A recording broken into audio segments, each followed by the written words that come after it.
Hey guys, welcome back to the channel. This is how to change to a Gboard in Samsung A10s.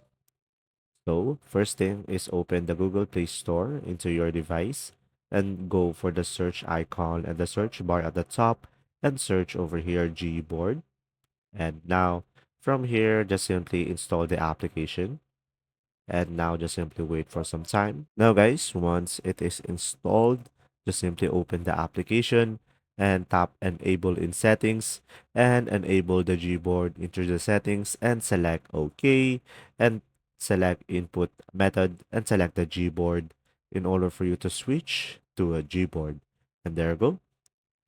This is how to change the Gboard in Samsung A10s. If you found this video helpful, please like and subscribe.